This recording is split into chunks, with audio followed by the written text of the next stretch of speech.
এখন এই মুহূর্তে আলোচনার বিষয় অবশ্যই ক্রিশ্চিয়ানো রোনাল্ডো। তাকে নিয়ে গোটা বিশ্বে তোলপাড়, কেননা ট্রফির পর ট্রফি জিতছেন। আপনি তাকে অবহেলা করতে পারবেন না, উপেক্ষা করতে পারবেন না। তাকে ভালোবাসতে হবে বিভিন্ন কারণে। জাস্ট খেয়াল করুন, তার একটু অতীতটায় ফেরত চলে যান। 18 বছর তখন হয়নি যে সময়টা স্যার অ্যালেক্স ফার্গুসন তাকে তুলে নিয়ে গেছিলেন ম্যানচেস্টার ইউনাইটেডে। তার জয়েন করার ডেট ছিল 2003-এর 12ই আগস্ট। এবং সেই জায়গায় তিনি গিয়ে পৌঁছলেন কাদের মাঝখানে, মানে জাস্ট ভেবে নেন, all those stalwarts of international football, শুধু ম্যানচেস্টার ইউনাইটেড লেজেন্ডস নয়, জাস্ট ভাবুন, Rio Ferdinand, Gary Neville, Roy Keane, Paul Scholes, Ryan Giggs, Ruud van Nistelrooy, বা এমনকি দিয়েগো ফরল্যান্ড। বাট তার মধ্যেই কিন্তু তিনি নিজেকে মানিয়ে নিয়েছিলেন। প্রিমিয়ারশিপে 29টা ম্যাচে সুযোগ পেয়েছিলেন, 4টে গোল করেন, 4টে অ্যাসিস্ট ছিল। চ্যাম্পিয়ন্স লিগে অবশ্য জাস্ট একটা অ্যাসিস্ট ছিল 5টা ম্যাচে। সেই সিজনটায় ওভারঅল মেজর্সে প্রায় 40টা ম্যাচ খেলেছিলেন ম্যানচেস্টার ইউনাইটেড হয়ে, এবং তাতে 6টা গোল ছিল, 8টা অ্যাসিস্ট ছিল। কিন্তু ওই জায়গাটায় যেভাবে ট্রেনিং করতেন, কারণ তিনি সবসময় বলেন যে sir Alex Ferguson is my father. তার বায়োলজিক্যাল ফাদার ডিফারেন্ট, কিন্তু স্যার অ্যালেক্সকে যেভাবে তিনি যে জায়গাটায় নিয়েছিলেন, তিনি বলেছেন আমার গোটা জীবন তিনি পাল্টে দিয়েছেন। এবং সেই প্রথম দিন থেকে যে ধরনের একটা একাগ্রতা, ফোকাস এবং অ্যাগ্রেসিভনেস দেখিয়েছিলেন লাইফে, দ্যাট ইজ অ্যাবসলিউটলি ফেনমেনাল। মানে বলতেই হয় যে এরকম ধরনের মানসিকতা, যেটাকে বজায় রাখা।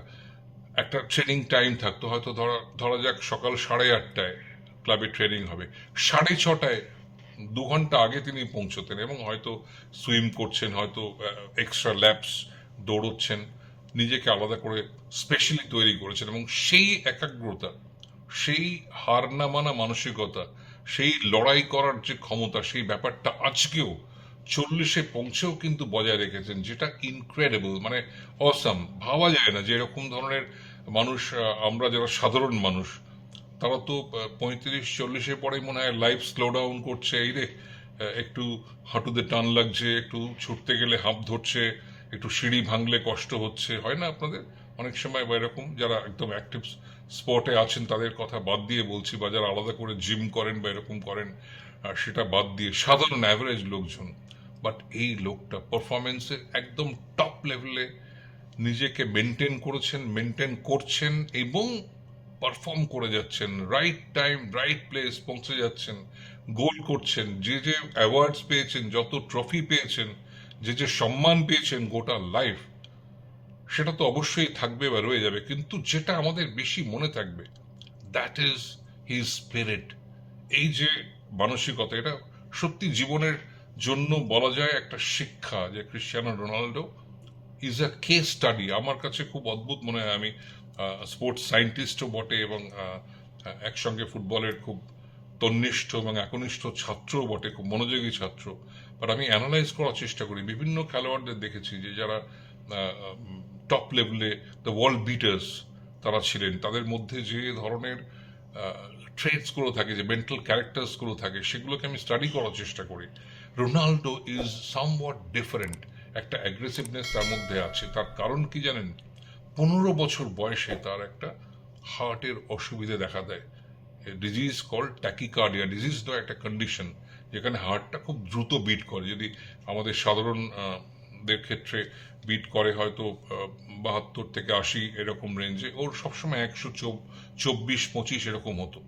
তো এটা বলা হয় যে সবচেয়ে ভালো ট্রেন্ড অ্যাথলিট, তার কিন্তু হার্টবিট হবে ভীষণ কম, তার ফিটনেস তত বেশি হবে। পেলের টপ ফর্মে হার্টবিট কত ছিল জানেন? সবসময় আফটার ইভেন এক্সারসাইজ 50-এর বেশি পার হতো না। So it was so condition, এত ফিট ছিলেন। তো রোনাল্ডোর এই অসুখটা যখন ধরা পড়লো 15 বছর বয়সে, তার একটা খুব জটিল লেজার সার্জারি করে এই যে হার্টের গতিটা বেড়ে যাওয়া, সেই অসুখটাকে সামলানো হয়। এবং ওর মেন্টাল স্ট্রেংথ এতটাই যে 7 দিনের মধ্যে রিকভারি করে ও ট্রেনিংয়ে ব্যাক করে গেল। তার কারণ পরিবারের দারিদ্র্য ছিল, কষ্ট ছিল। বাবা অ্যালকোহলিক ছিলেন, মারা যান অ্যালকোহলিজমে। মা পরিবারকে মানুষ করেছেন এবং টেনে নিয়ে গেছেন। সেই কারণে দেখবেন রোনাল্ডো ভীষণ মার ভক্ত এবং মাকে অসম্ভব ভালোবাসেন। মা একটা কথা বলেছিলেন, ফুটবল না খেললে এই ছেলে কি হতো, বড়জোর রাজমিস্ত্রি, ইট বয়ে নিয়ে যেত। তো এক্স্যাক্টলি সো। তো সেই জন্য রোনাল্ডো জানতেন যে ফুটবল তার জীবন, ফুটবলই তাকে বাঁচাবে এবং ফুটবলই তার মূল মন্ত্র হবে for the rest of the life. আমার যেটা সবসময় মনে হয় যে ক্রিশ্চিয়ানো রোনাল্ডোকে একটা ক্যারেক্টার হিসেবে লড়াই হয় লিও মেসির সঙ্গে, অবশ্যই হবে। The two of the greatest player একই সময় থাকলে এরকম ধরনের লড়াই সবসময় হবে, কিন্তু তার জন্য জীবনের আইডল হচ্ছেন দুজন সবসময় যাদেরকে ভেবে ফুটবলে এগিয়েছেন এবং বলেছেন যে এদের জন্য এই গেমটা আরো বিউটিফুল হয়েছে। একটা হচ্ছে সিনিয়র রোনাল্ডো, অর্থাৎ ব্রাজিলিয়ান রোনাল্ডো স্ট্রাইকার, আর রোনাল্ডিনো, তার স্কিল সেট নিয়ে তো কোনো প্রশ্নই হবে না। এই দুজনকে ধরে বা দুজনকে সামনে রেখে তিনি এগিয়ে গেছেন, কিন্তু প্রত্যেকটা স্টেজে নিজেকে ভেঙেছেন, নিজেকে আরো উত্তরণের দিকে নিয়ে গেছেন। সো আমার কাছে হি as a character, as a human being, player তো আমি বাদ দিলাম যে তার অ্যানালিসিস পৃথিবীর সেরা বিশ্লেষকরা করবেন, ফুটবল অ্যানালিস্টরা করবেন, আমার কাছে he is a unique human study. যেখানটায় যে মানুষটা হার মানে না, যে মানুষটা লড়াইকেই মন্ত্র করে এগিয়ে যায়, যে মানুষটা শুধু প্রত্যেক দিন আগের দিন আমি যেমন তার থেকে আরেকটু উন্নত করব। So again, incredible personality, incredible aura, তার ইনক্রেডিবল একটা হিউম্যান বিং হিসেবে আমি তাকে মনে রাখবো, এবং একটা ইউনিক কেস হিসেবে তাকে মনে রাখবো যে যে মানুষটা অনেক মানুষকে, বাকি মানুষকে জীবনের শিক্ষা দিয়ে গেছে, বিশেষ করে আমাদের মতো সাধারণ মানুষ যারা, তাদের কাছে কখনো আবার একটু হার মানলে, আমি বলবো এটা কিছুটা ক্ষেত্রে sort of Mohammad Ali mentality, যে হার মানবো না। তো একদমই তাই। এবং সে কারণে আমার কোথাও কোথাও মনে হয় যে ক্রিশ্চিয়ানো রোনাল্ডো একজন পর্তুগিজ, কিন্তু সবগুলো জিনিস মেলালে ইফ ইউ লুক ব্যাক, আপনি খেয়াল করে দেখবেন যে তার মধ্যে আমার যেমন মনে হয় যে is a bit of Spaniard. তার এই যে লড়াই করার মানসিকতা, এই যে স্প্যানিশ আর্মাডার মতো লড়ে যাব, দেখে নেব, and I feel is bit of German.